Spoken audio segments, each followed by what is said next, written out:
3 months prior to our wedding, my partner Reeve shared a shocking post on social media. It featured a marriage certificate and photos of him with my adoptive sister Amanda, who appeared visibly pregnant. The caption read, "Excited to legally welcome our new life."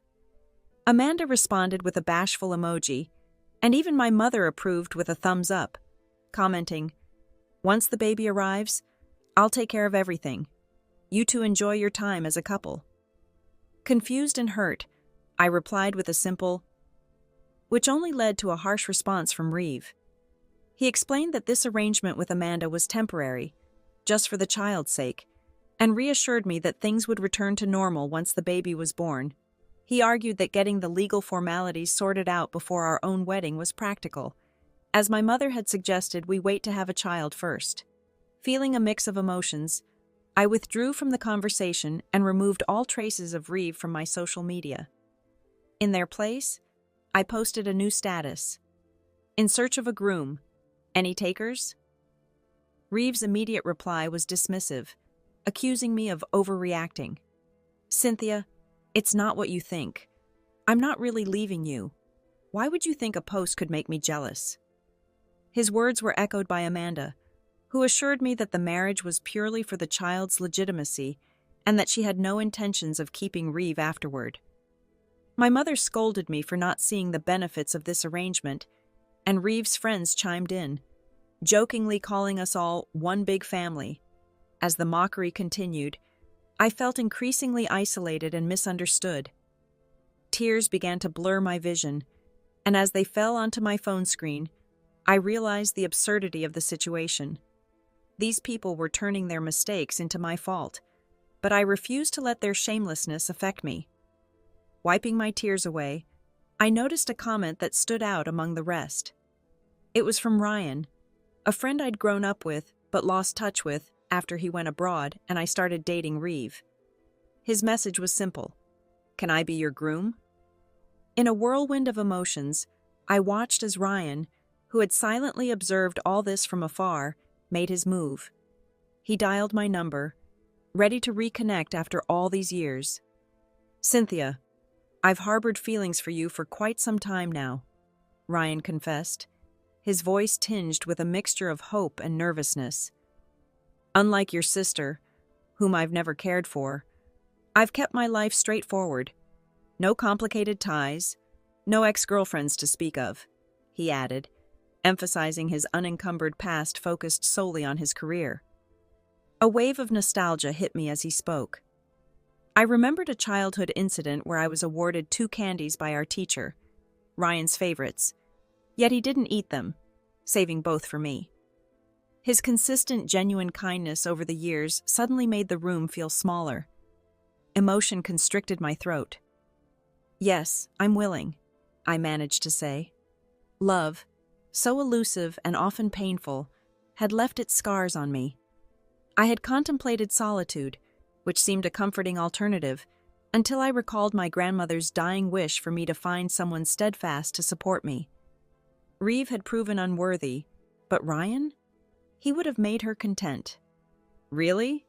Ryan responded, audibly relieved. "I'll wrap up my affairs and return in 2 weeks to marry you. You'll wait for me, won't you?" His voice held a note of worry, reminding me of a childhood promise I once made to be his bride, a promise I now felt inclined to keep. As we ended the call, a sudden urge to cry overcame me, but I was interrupted by my mother barging into my room. "Where is the sapphire necklace your father left?" she demanded, her tone harsh. I stayed silent, unwilling to engage.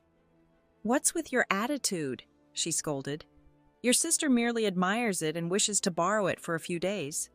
Amanda, linking arms with our mother, tried to play the peacemaker. "Never mind, Mom. It's clear she doesn't see me as her true sister. I won't press her." Her words, however, felt like a veiled challenge. "This necklace was your father's, and thus it belongs to your husband, and to you," she continued, as my mother embraced her and shot me a stern look. "Hand it over, or I will have your room searched," she threatened. Facing them, I managed a smile, more pained than pleased, as the image of my once gentle mother morphed into one of severity and authority. Yet, I was resolved to leave this place forever, weary of the constant, fruitless disputes. Quietly, I retrieved the sapphire necklace from its ornate box and handed it to my mother, who smiled, pleased with my decision. "That's the right thing to do," she said. "Amanda is your sister. You should share nice things with her." After she left, Amanda flaunted the necklace in front of me. "Don't hold it against Mom for favoring me," she taunted. "Somehow this necklace suits me better, just like Reeve fits better as my boyfriend. What's meant for me will never belong to anyone else." Her smugness was palpable, but I kept silent. Engaging with her would only embolden her further. Grabbing my bag, I walked past her as if she were mere air and headed down the stairs. Suddenly Amanda cried out, "Why did you push me?" and dramatically stumbled backward as if I had shoved her. Despite my feelings, I instinctively reached out to stop her from falling. A fall down these 20-plus steps was no minor matter. Reeve rushed over, pulling my hand away so forcefully that the back of it struck the railing with a loud crack, sending a jolt of pain through my arm. "Thank goodness I was here," he exclaimed as Amanda, feigning terror, clung to him. "Don't worry. I'm here now," he soothed, stroking her hair. "I won't let anyone hurt you." I glanced at my bruised hand, then at Amanda, barely ruffled yet securely in Reeve's protective embrace. The irony was bitter. Reeve, who had once devoted himself to me, now sheltered her as if she were the victim. After calming Amanda, he turned to me, his look darkening. "I know you're upset about me not telling you about the marriage and the baby up front. You can take your anger out on me," he said, his voice harsh. "But don't take it out on Amanda. She's frail and just wants a chance to be a mother. Why should she suffer your wrath?" His words stung as he demanded, "You owe Amanda an apology today." Struggling to hold myself together, I fought the urge to tremble under the weight of his accusations. In a moment of overwhelming emotion, I confronted Reeve, my voice cracking. "Honestly, what have I done to deserve this? What's my mistake?" Reeve's gaze lingered on my tear-streaked face, his expression one of shock. "Let it go, Reeve," Amanda interjected graciously, even though I was nearly hurt. "Don't fight over this with your future wife because of me." Reeve sighed deeply, his tone soft yet pained. "Amanda, your understanding sometimes truly touches me." His eyes then turned icy as he looked back at me. "You're just jealous of Amanda, aren't you? Unable to stand seeing her happier than you, even though she defended you. If you won't apologize, so be it. But mark my words, if you harm her again, I won't be so forgiving." Cradling Amanda in his arms, Reeve left with a look of utter disappointment directed at me. "You can't even compare to your sister." Left alone in the silent living room, I watched the autumn leaves fall outside the window, their descent mirroring my sinking heart. Overcome, I finally crouched down and wept, vowing it would be the last time I shed tears over Reeve.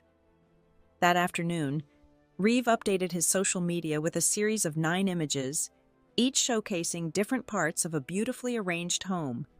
Captioned, "Each room, every piece of furniture, every decoration has been thoughtfully chosen to provide a warm, welcoming home for our child."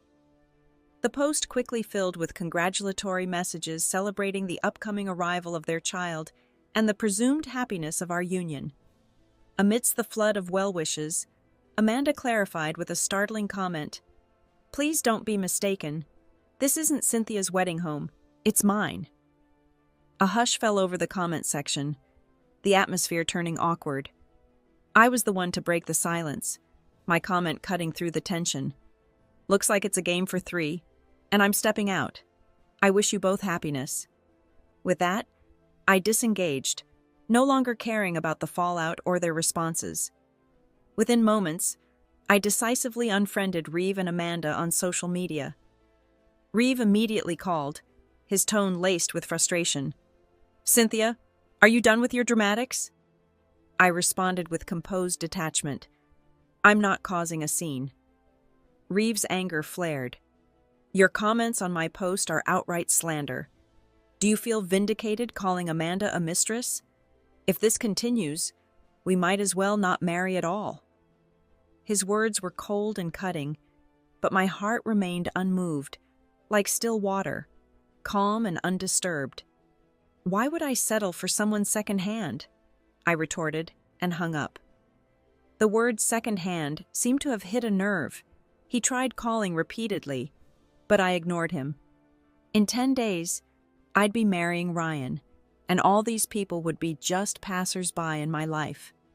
I had hoped for a peaceful few days before the wedding, but chaos ensued when Amanda accidentally dropped and shattered my dad's urn, scattering his ashes. She showed no remorse, even letting her cat urinate on them. Smirking, she said, "Look, sister, the ashes can even serve as cat litter."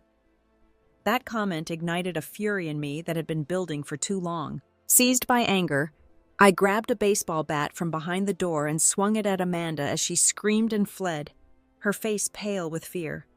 "Cynthia, I can't believe you'd go this far. Hitting your own sister?" my mother exclaimed as she entered the room. Amanda cowered behind her, feigning tears. "Mom, I'm scared. She wants to kill me." My mother, ever the protector, scolded me harshly. "I've overlooked your petty squabbles thinking they were just childish antics, but this is too much." Tears welled up in my eyes as I faced my mother. "She destroyed Dad's urn. That's Dad. Why? Why must my pain be ignored? Why do you always side with her?" The despair was palpable in my voice, a mixture of grief and betrayal hanging heavy in the air. My mother's consistent favoritism towards Amanda, with whom she had no blood relation, pained me deeply. In a home where I should have felt loved, I felt alienated and uncherished. Why couldn't my mother see my pain? Why was her love for me so conditional? Amanda hastily dropped to her knees, her voice trembling. "Mom, I'm sorry.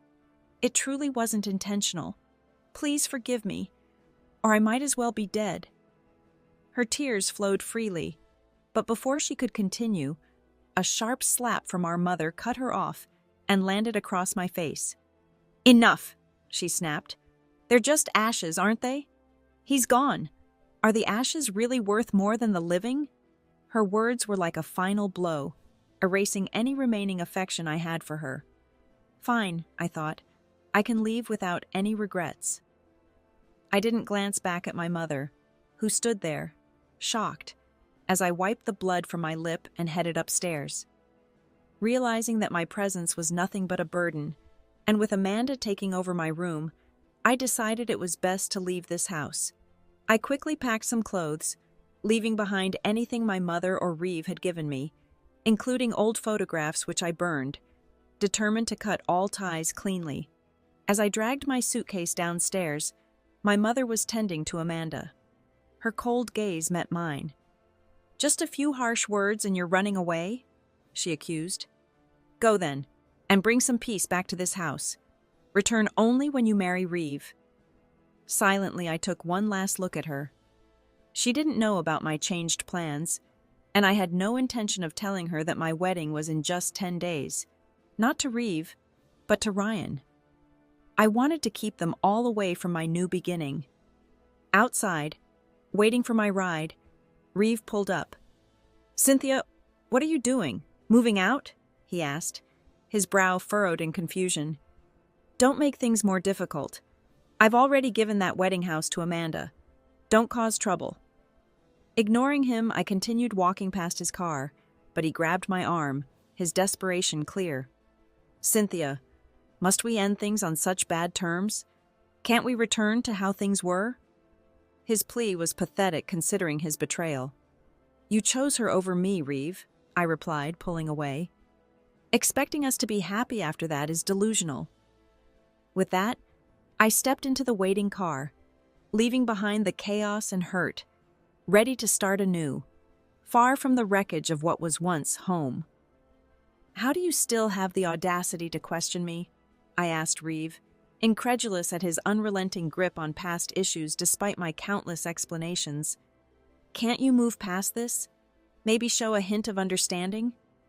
His blaming gaze was set firmly on me as he pointed out my supposed faults with righteous indignation. The sheer shamelessness was astonishing.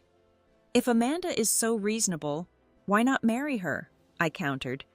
But it was clear Reeve had made up his mind, dismissing my words without a second thought. He presumed my love for him was so deep that I wouldn't dare leave, especially with our wedding looming close. Fine, he retorted dismissively, but don't come back later, begging. Just then, Amanda appeared, feigning concern. What's going on? You looked scared earlier, she asked. Her act continued as she clung to Reeve, whispering loudly enough for me to hear. She went mad today, chased me with a bat. Reeve's frown deepened, but before he could scold me, Amanda tugged at his sleeve. Don't be harsh on her, Reeve. I don't hold it against her. It's really my fault for being here, if not for Mom adopting me. Reeve soothingly patted her shoulder, turning back to me with a firm decree. Cynthia, I can overlook you hitting her for Amanda's sake, but you need to kneel and apologize. Their audacity was laughable. Apologize? In your dreams, I scoffed. As I said this, my taxi pulled up. I quickly hopped in, slamming the door behind me and leaving them standing there, a perfect picture of bewildered entitlement. Since moving into a hotel, the absence of their draining dramas has been blissful. My peace was briefly disturbed by a text from my mother, inviting me back for her birthday, claiming Amanda had asked for my presence.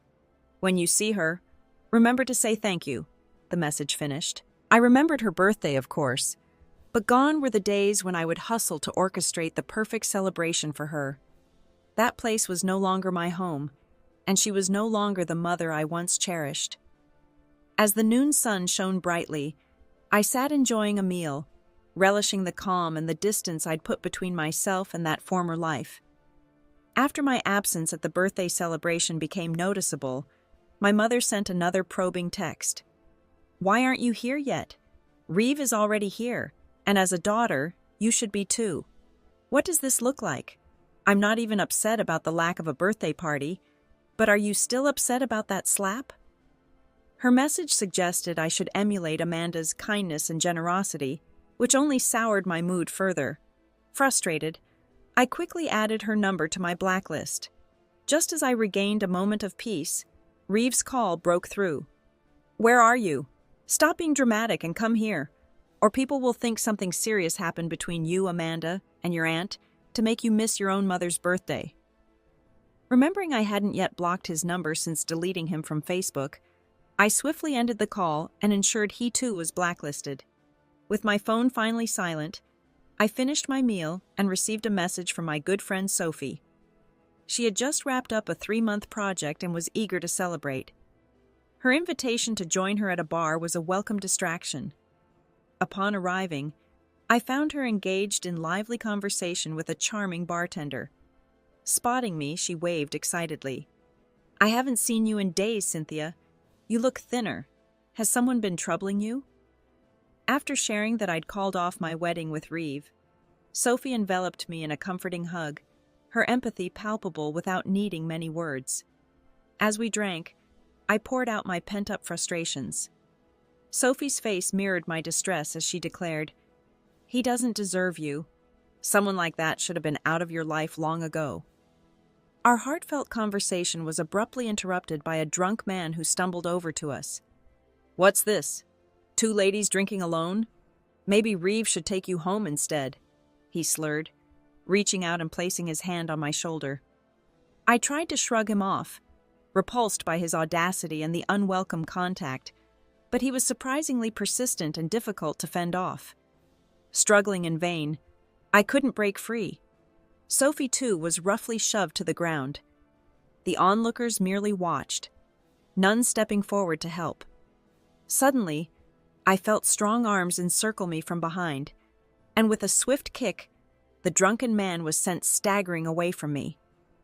Turning around in shock, I found myself facing Ryan. His eyes narrowed menacingly as he confronted the drunk. "Which hand did you use to touch her? Or was it both?" he demanded, his voice icy.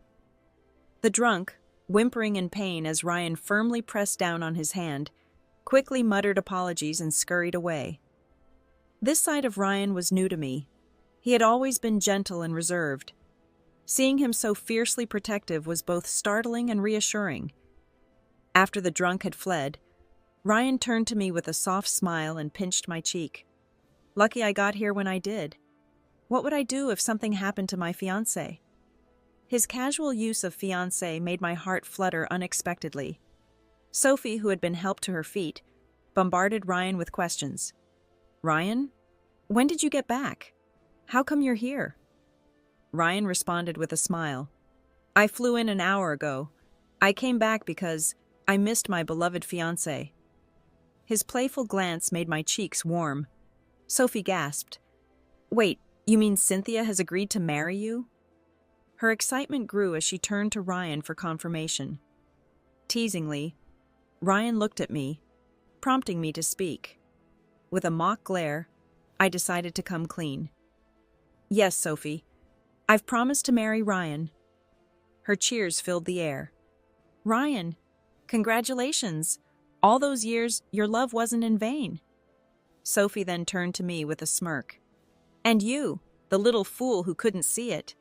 I've tried pushing you two together before, but you were too caught up with that jerk." As we left the bar, still buzzing from the night's revelations and celebrations, my phone rang.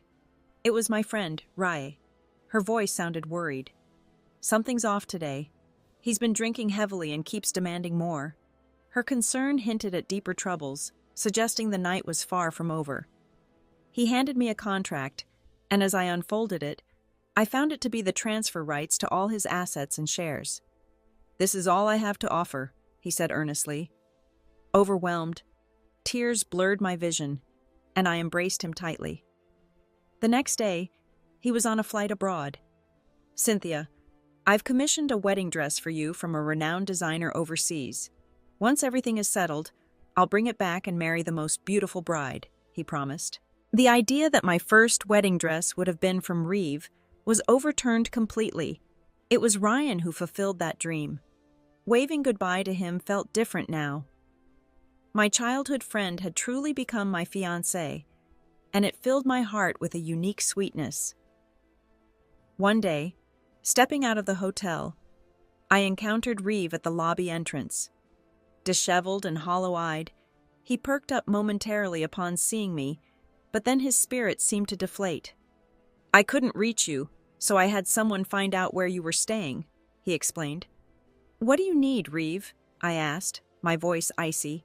Admitting his faults, he said, "Cynthia, I was wrong. I was blinded and manipulated by Amanda." His voice cracked as he continued. "She conspired with a doctor to make me believe she was ill. She cried to me about you and your aunt being harsh, fearing she'd have no place to live after the baby, which led me to transfer the wedding house to her." He looked genuinely regretful. "I've only now realized it was your aunt who was biased all along. She took over your room, and even the necklace left by your uncle was destroyed by her. She's twisted the truth and spoken ill of you repeatedly." I sighed, unimpressed. "It's pointless to revisit these issues now, Reeve." He appeared desperate. "Cynthia, can I have another chance? I promise. I won't be misled again. I'll treat you right this time." Wanting no further entanglement, I cut straight to the point. "My wedding is in 2 days, with Ryan." His face drained of color. His posture slumped as if he'd been physically struck. "How could this be? It's impossible. How can you just give up on me? You must be lying. I don't believe it." His denial was palpable, but it changed nothing for me. As Reeve's shouts echoed through the lobby, he seemed to have lost his sanity. The security guards quickly intervened, restraining him and pinning him to the ground. Watching the scene unfold, I felt no pain or sorrow. He was nothing to me now. Later, Sophie shared that Reeve had taken Amanda to court for fraud and misappropriation of property. Despite Amanda's tearful pleas, pregnant and desperate, Reeve showed no mercy. When Amanda turned to my mother for help, hoping to avoid jail, my mother finally saw Amanda's true colors and forcefully expelled her from the house. According to gossip, my mother was so enraged that she cursed Amanda, who collapsed and miscarried during the confrontation. I dismissed these stories as mere rumors and focused on my upcoming wedding. Ryan returned as he promised, bringing with him the beautiful wedding dress he had commissioned. To my surprise, he had also taken care of all the wedding preparations. His thoughtful gestures deeply moved me.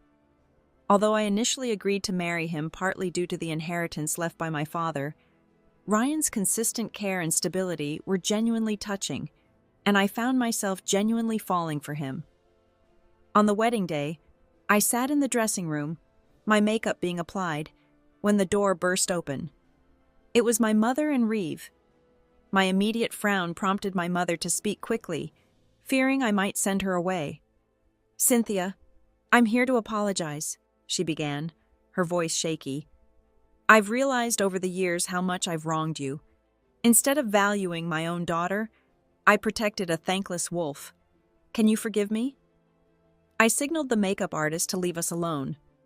Facing my mother with a neutral expression, I asked, "Why have you always favored her over me?" Her answer was unexpected and chilling. "If you hadn't insisted on having strawberry cake that night, your father wouldn't have gone out to buy it, and he wouldn't have had that accident. Losing your father felt like the sky was falling." Her words stung, placing an old, unwarranted blame on my shoulders, suggesting that a simple childhood whim had led to my father's fatal accident. This revelation only added a deeper layer of complexity to my feelings on this significant day. The revelation shook me to the core. How can I not resent you? Every time I see you, it reminds me of how you blame me for Dad's death. Her look of constant disgust now made sense. She had even adopted another child from an orphanage, preferring her over her own daughter. It was all because she held me responsible for a tragedy I did not cause. All these years, you've blamed me for Dad's death. But don't you see that you are the real cause, not me? I struggled to keep my composure, my voice steady to prevent tears from ruining my makeup. The heart-saving pills Dad had for Grandma were discarded by you. You threw out her medicine, promising to replace it after work, but you went to play mahjong instead. When Grandma needed those pills, you were unreachable. Dad rushed out to find a pharmacy, and that's when he was hit by that car. The weight of the truth seemed to visibly press down on her. Mom looked at me, her face a mixture of disbelief and horror. "You're lying. How could it be my fault? You're the one responsible for your father's death."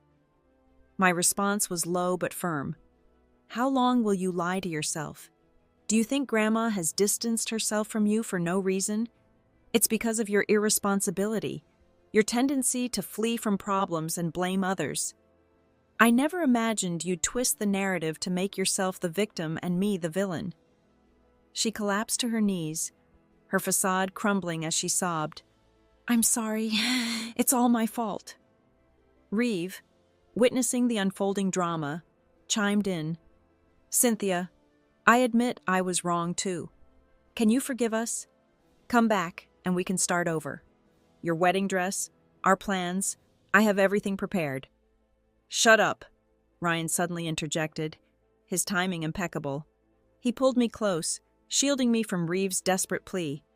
"On her happiest day, you dare to come here and cause trouble? Who do you think you are?"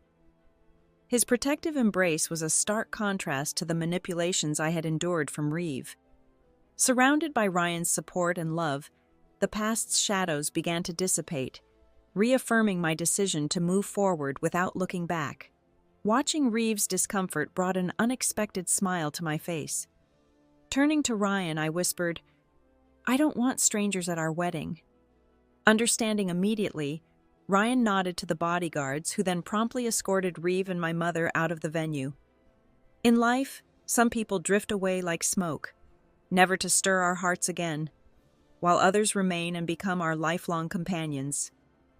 Dressed in an exquisite wedding gown, my face adorned with perfect makeup and clutching a beautiful bouquet, I walked towards Ryan, who was waiting at the altar. The sight of me seemed to stir the boyish excitement in him I remembered from our youth.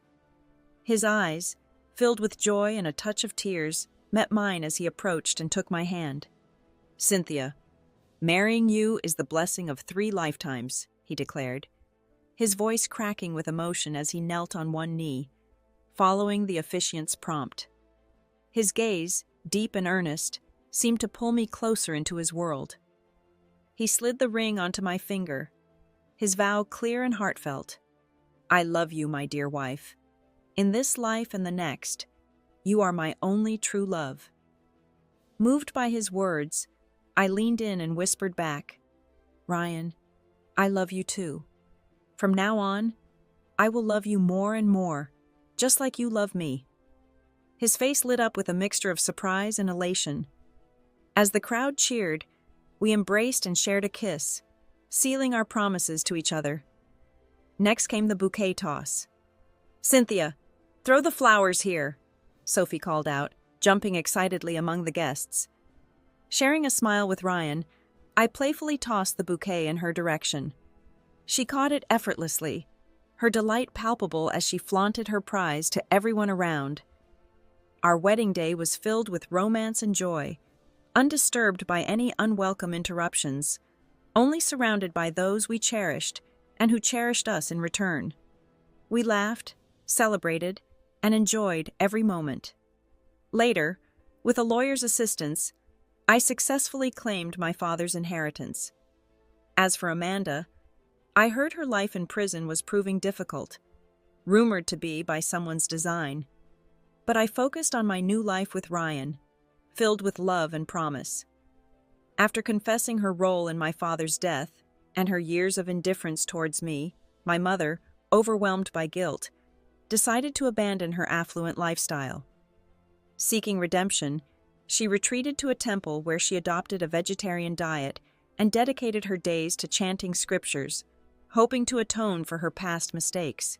Meanwhile, Reeve unearthed the remains of the sapphire necklace that Amanda had once destroyed.